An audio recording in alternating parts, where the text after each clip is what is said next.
Welcome back to week 3 growth groups. We're so excited you're here. This week is on relational evangelism. We're going to be learning how important it is to build relationships as we share the gospel of Jesus Christ with those around us. Here's Pastor Nick. In today's video, I have one of my friends with me, Michelle, and her husband are part of our growth group. And in one of our previous groups, she made a comment that was stunning, and I wanted to interview her for this video. So would you mind taking just a second and introduce yourself? Sure. My name is Michelle Haynes. I attend the second service and sit up in the balcony. Are you by nature an extrovert or introvert? Definitely an introvert. Okay. So you told me that sharing your faith is important to you, and you have a very distinct way in which you do it. Could you tell me a little bit about the process you use when you are intentional about sharing your faith? Sure. By being an introvert, I'm not comfortable being in a big group, so I prefer to evangelize on a more one-on-one basis. Okay.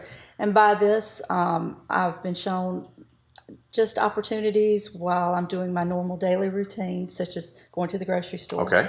He may call my attention to a cashier or either a waitress at a restaurant to just open a conversation to start a dialogue between us. Okay. So what is step one when you think you're going to share your faith with someone? What's your very first step? My first step is to intentionally make eye contact with them. Stunning. Eye contact. Whoever thought eye contact would be an intentional thing towards sharing your faith? That's the comment that you made that made me want to get you on this video. So tell me about from the point of time that you make eye contact to where that first conversation might end up. Well, once you have eye contact between two people, you acknowledge their presence and their importance as a person.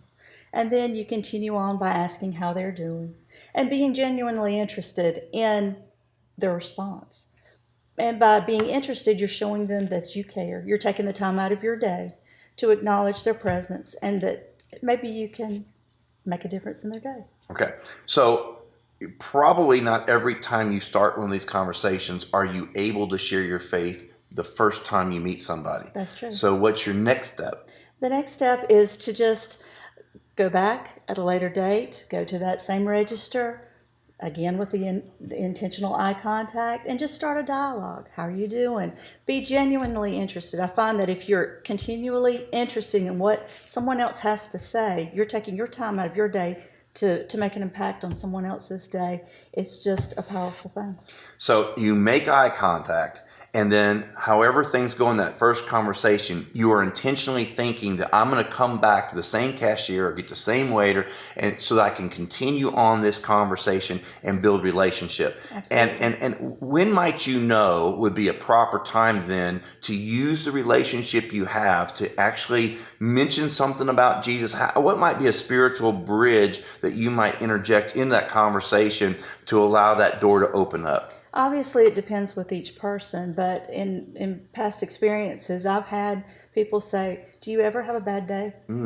What is it about you that you don't let anything get to you? And I explain, I do have bad days. And then that kind of is a bridge into opening up a conversation about their walk with the Lord. If they give you a problem or something they're struggling with, what might your response be in that conversation? Immediately, I will pray for you. Oh, wonderful. Would you pray for them when you leave? Will you pray for them right then, or do you just play that by ear? Play that by ear. It Okay. depends on the situation and the person's personality as well. Okay. So your strategy is to intentionally make eye contact, make someone feel valued and important, ask them questions about themselves, get their name, go back another time, build relationship, and then look for opportunities to bring God into that relationship and see if you can't lead them closer to Christ. Absolutely. That is brilliant. Never would have thought about it. I just overwhelm them with words and presents and ideas and stuff like that. I love that you're so intentional about doing that. Thank you. You have great people skills. Thank you. As we just saw in the video with Michelle Haynes, our personality is powerful in presenting the gospel. In fact, if we're not authentic to our personality, I don't think we're going to be able to share the gospel very often. I love that Michelle knows who she is intentional about using her personality in a way to establish relationship with people, and then she uses relationship as an opportunity to share the love of God. What a brilliant beautiful process. So it's important that we're authentic and we know who we are. You might even want to take a personality profile to identify who you are and how you operate, what moves you. This would be an opportunity for you to get to know yourself a little better and be comfortable with yourself. I mean, at the end of the day, if you're not comfortable with who you are, you're probably not going to be real comfortable sharing your faith with other people. Once you're comfortable with your personality and know how you operate, the second thing we can do is raise our relational quotient. And what's that mean? That means, can we establish a couple more relationships than we already have in our world? I'm not saying best friends, and I'm not talking about hours every week. I'm just saying there's probably some people that are on the fringe of our life that God has put around us that we could be strategic to start a relationship with. I know for me as a senior pastor, most of my life is inside the walls of a church. I do not have hardly any relationships outside the church. So I have to be sensitive when I get the same waiter more than one time, or if I'm at the gym and I bump into the same person more than once.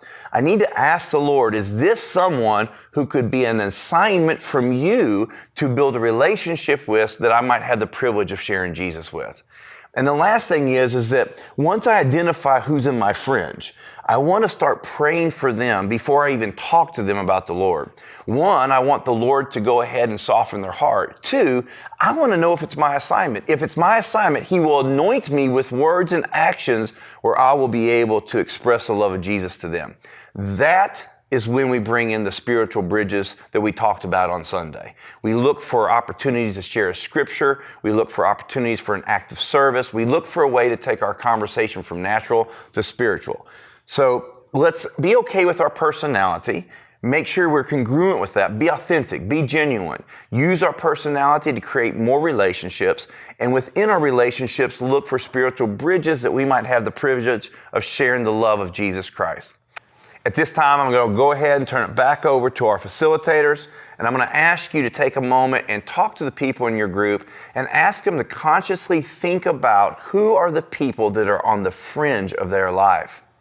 Then I'm going to ask if you would take a moment and ask God to highlight any of those people in the next week or so that you might need to intentionally build a relationship with so that you would have the privilege of sharing the love of Jesus Christ with them.